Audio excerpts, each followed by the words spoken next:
नमस्कार, मैं Baljeet Dhaka frontier IAS coaching से आप सभी का स्वागत करता हूं। और इस क्लास में हम डिस्कस करने वाले हैं, इस प्रेजेंटेशन में हम डिस्कस करने वाले हैं कि कैसे आप हरियाणा पुलिस में डीएसपी डायरेक्ट भर्ती हो सकते हैं, डायरेक्ट अप्लाई कर सकते हैं।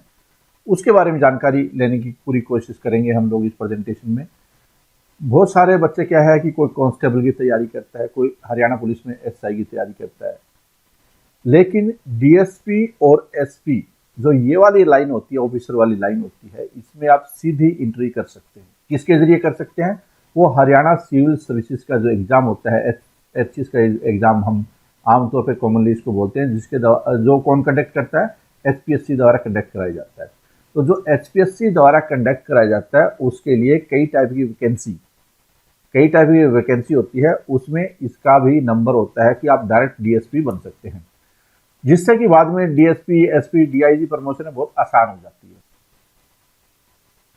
तो अभी जो वैकेंसी आ रही है उसमें कुछ वैकेंसी डीएसपी की भी है, 7 वैकेंसी डीएसपी है। उसके बारे में जानकारी लेंगे हम लोग। पहले देख लेते हैं कि क्या खास बात होनी चाहिए अगर आपको डीएसपी बनना है। तो फिजिकल एंड मेडिकल क्वालिफिकेशन, क्या सारे वो जो एचसीएस के लिए अप्लाई करते हैं सारे के सारे क्या डीएसपी बन सकते हैं? डीएसपी वो सारे नहीं बन सकते।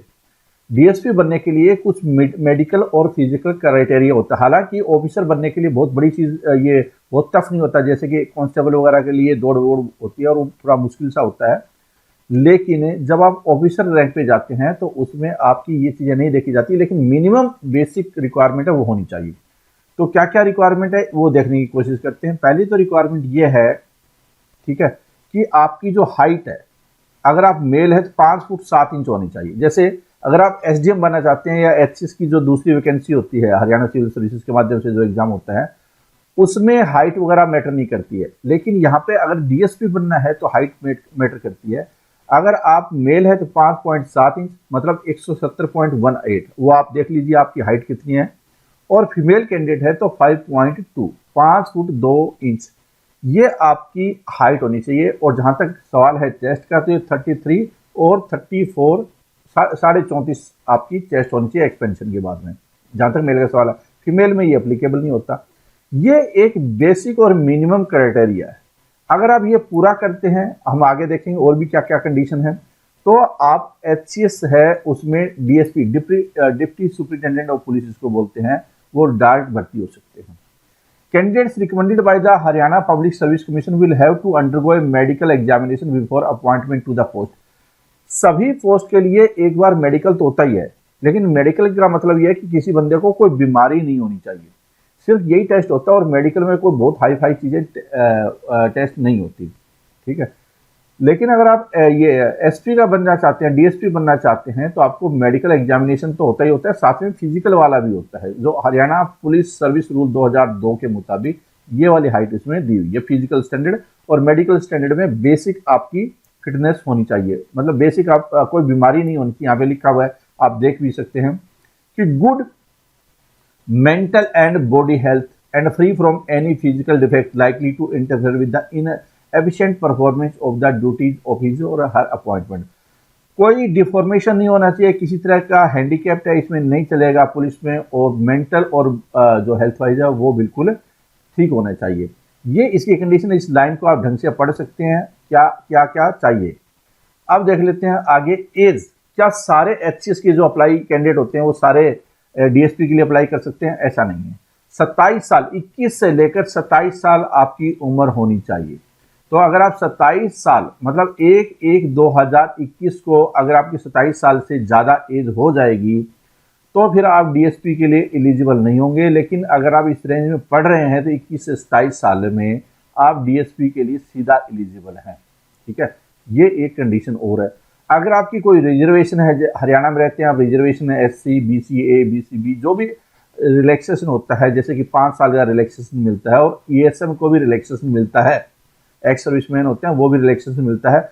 अगर आप ये पूरा देखना चाहते हैं कि क्या रिलैक्सेशन, क्यों इसकी पूरी काफी कुछ रूल एंड रेगुलेशन है, तो वेबसाइट पे, हमारी वेबसाइट पे आपको ये रूल एंड रेगुलेशन है ईएसएम के, वो भी मिलेंगे। कहाँ पे मिलेंगे वो आपको जाना है डीएसपी वाले कॉलम में जाकर एज रिलैक्सेशन, वहां पे देखिए तो वो मिल जाएगा पूरा, ठीक है। तो आप समझ गए होंगे कि 27 साल के अलावा रिजर्वेशन है तो आपको बेनिफिट मिल जाएगा। अगर रिजर्वेशन नहीं है तो 21 से 27 के बीच में आपकी एज होनी चाहिए। जहां तक एजुकेशन क्वालिफिकेशन का सवाल है, तो जैसे दूसरी वैकेंसी होती है उसी तरह से इस वैकेंसी में भी आपको ग्रेजुएट होना चाहिए। किसी भी फील्ड में आप ग्रेजुएट हो, चाहे आपके 35% हो, चाहे आपके 85% हो, सारे के सारे बराबर होते हैं।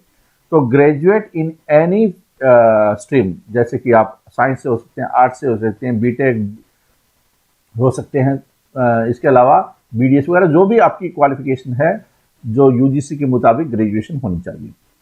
वैकेंसी कितनी है? जैसे आप जानते हैं कि टोटल 148 वैकेंसी है, जिसमें कि 48 एसडीएम की वैकेंसी है। एसडीएम का भी मैं एक अलग से जिक्र करूंगा, लेकिन यहाँ पे हम लोग जो पुलिस वाली भर्तियों के बारे में बात कर रहे हैं डीएसपी की, तो उसमें ये 7 वैकेंसी है। 7 वैकेंसी वो आप देख सकते हैं कि कौन कौन सी वैकेंसी इसके अंतर्गत है। ठीक है, एग्जाम स्कीम क्या होगी, स्टेजेस क्या है, जैसे एचएस का एग्जाम होता है वही एग्जाम सबके लिए कॉमन एग्जाम होता है, चाहे एसडीएम बने कुछ भी बने। 48 वैकेंसी जो है उसका सभी का कॉमन एग्जाम होगा। 3 स्टेजेस है, प्रीलिम्स, मेंस और इंटरव्यू। स्क्रीनिंग होती है प्रीलिम्स और मेरिट पर्पज के लिए मेंस और इंटरव्यू का रोल होता है।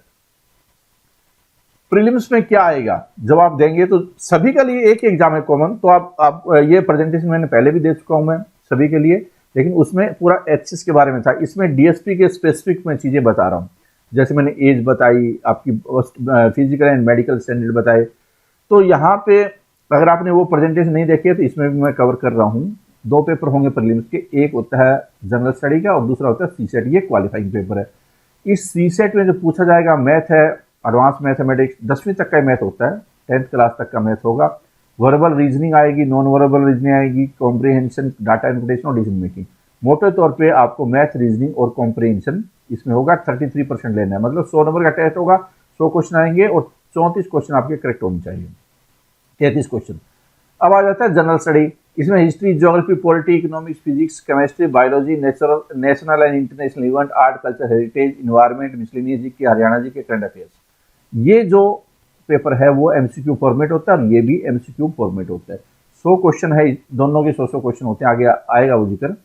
जो कॉमन मिस्टेक करते हैं स्टूडेंट, क्या करते हैं, वो स्टार्टिंग से समय पर तैयारी नहीं करते। अगर आप इमीडिएटली स्टार्ट कर देते हैं और 148 वैकेंसी पर टारगेट रखते हैं और जिसमें कि 7 वैकेंसी है, डीएसपी है, तो आप सीधा क्वालिफाई कर सकते हैं डीएसपी के लिए। और आपको जो एक एसआई होता है, बहुत छोटी रैंक होती है डीएसपी की तुलना में, तो उसको बहुत पूरा जब रिटायर होता है तब जाकर वो मुश्किल से शायद डीएसपी बने। ठीक है, तो आपको क्या है कि ज्यादा जो इजी थिंग होती है उसके ऊपर ज्यादा फोकस नहीं करना है, क्योंकि ये सारे ही कर लेते हैं, तो आपको फायदा नहीं है। जो कोर चीज होती है जैसे हिस्ट्री, ज्योग्राफी, पॉलिटी, इकोनॉमिक्स, इन कोर साइंस, इन पे चीज आपको ज्यादा फोकस रखना है, ज्यादा से ज्यादा एमसीक्यू करना है, प्रैक्टिस पे पूरा फोकस करना है, सोशल मीडिया डिस्ट्रैक्शन वगैरह आपको दूर रहना है। ठीक है, डेली शेड्यूल बनाकर आपको चलना है, ज्यादा फोकस हिंदी मीडियम में नहीं, इंग्लिश मीडियम पे भी आपको ध्यान रखना है, क्योंकि इंग्लिश आना भी बहुत ज़्यादा जरूरी है अगर आप ऑफिसर बनना चाहते हैं। तो प्रीलिम्स और मेंस का इंटीग्रेट कर सकते हैं, तो कई बच्चे इसको इग्नोर कर देते हैं, लेकिन मेंस का के लिए आपको अखबार वगैरह पढ़ना ये जरूरी हो जाता है।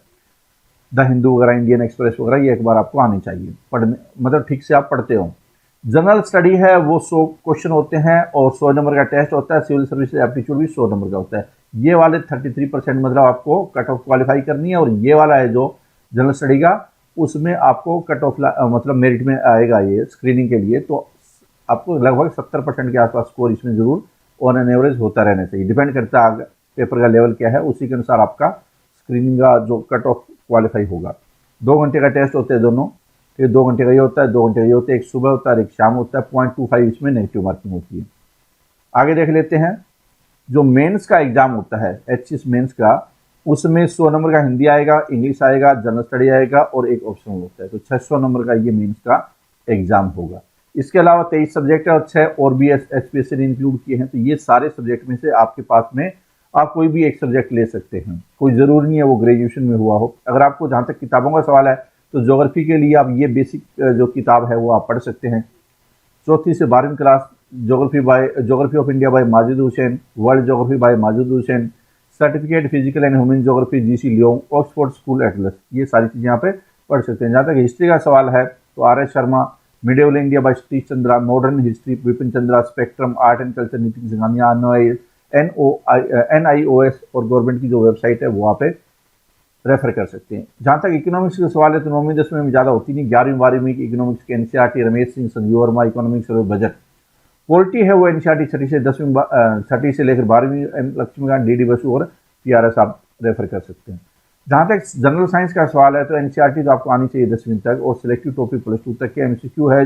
बाकी जो एग्जाम, क्योंकि ये फैक्ट बेस आते हैं तो फैक्ट बेस चीज़ें कई बार याद करना थोड़ा मुश्किल हो जाता है, इसलिए जितना ज़्यादा MCQ करेंगे आपका लेवल उतना ही बढ़ता जाएगा।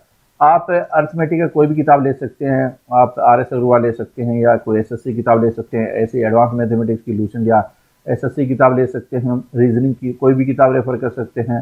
कॉम्प्रिहेंशन आप अगर आप इस प्रीवियस ईयर कर लेंगे CSET के तो मोर देन सफिशिएंट है। प्रैक्टिस करनी चाहिए, जितनी ज़्यादा मॉक टेस्ट देंगे आपको उतना ही फायदा है। 33% कोई बहुत बड़ी चीज़ नहीं है, लेकिन फिर भी बहुत सारे बच्चे इसमें बाहर हो जाते हैं। अगर आप ये सारी किताबें के बजाय आप फ्रंटियर आइज का कोर्स ज्वाइन करते हैं तो आपको कोई किताब वगैरह की जरूरत नहीं होगी। सारे video, PDF, unit test, full length test, test series, mains, Hindi, English, general studies, optional, interview सारे के सारे इस कोर्स में कवर है। ठीक है, तो ये आप कोर्स ज्वाइन कर सकते हैं जिसमें complete GS, CSET test series और फिर उसके बाद मेंस और इंटरव्यू और ऑप्शनल सारे इसमें कवर करवाए जाएंगे। ठीक है, ये 29 तारीख से बैच स्टार्ट हो रहा है। 50% इसमें डिस्काउंट है अगर आप टाइमली एडमिशन ले लेते हैं, वरना ये फीस बढ़ जाएगी।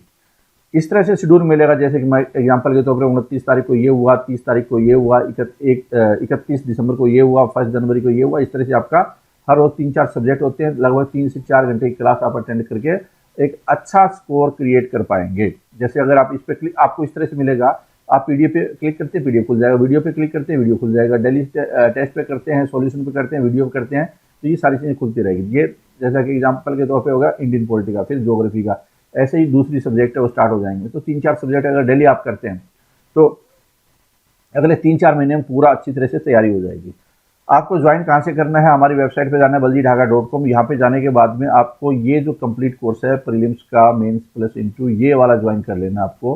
अगर आप सिर्फ टेस्ट सीरीज ज्वाइन करना चाहते हैं तो आपको वेबसाइट पे जाकर यहाँ पे जब जाएंगे तो टेस्ट सीरीज भी आपको ऑप्शन मिलेगा, तो वो भी चाहे तो ज्वाइन कर सकते हैं। वरना इसमें ही टेस्ट सीरीज कवरेज है, इसमें ही सारी टेस्ट सीरीज कवर है।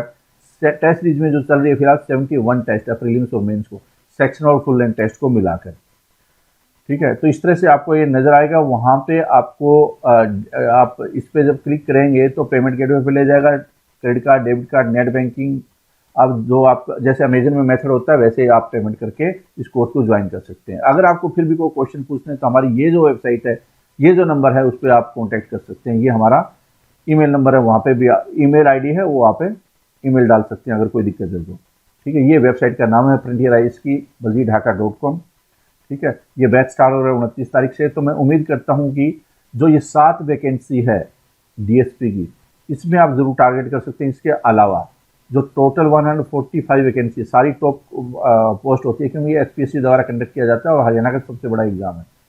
ठीक है, सबसे बड़ी जो पोस्ट होती है वो होती है SDM, जिसमें 48 वैकेंसी है। ठीक है, तो ये सारी चीज़ें थी। जहाँ तक सवाल है गाइडेंस से रिलेटेड, तो आप यहाँ पे भी और गाइडेंस ले सकते हैं। जैसे HCS पे क्लिक करेंगे तो देखिए यहाँ पे पूरे गाइडेंस के लेक्चर भी है। इसके अलावा अगर आप देखेंगे कि जो एक्स सर्विसमैन वगैरह है उनके बारे में भी जानकारी है। अगर आप फिजिकल एंड मेडिकल स्टैंडर्ड है DSP का, वो देख सकते हैं। पूरी जानकारी इस वेबसाइट पर आपको मिलेगी। ये वेबसाइट जरूर आपको विजिट रेगुलर कर लेना चाहिए। ये बहुत सारे वीडियो बनाए हुए हैं गाइडेंस रिलेटेड, वो आप रेफर कर सकते हैं। चाहे GS का सिलेबस हो, GS पे पूरा एनालिसिस है कि हिस्ट्री से कितने क्वेश्चन, पॉलिटी से कितने क्वेश्चन, रीजनिंग के कितने क्वेश्चन, इकोनॉमिक्स के कितने क्वेश्चन, ये सारी चीज़ें आपको वहाँ पे मिलेगी। तो इस प्रेजेंटेशन में इतना ही। Thank you.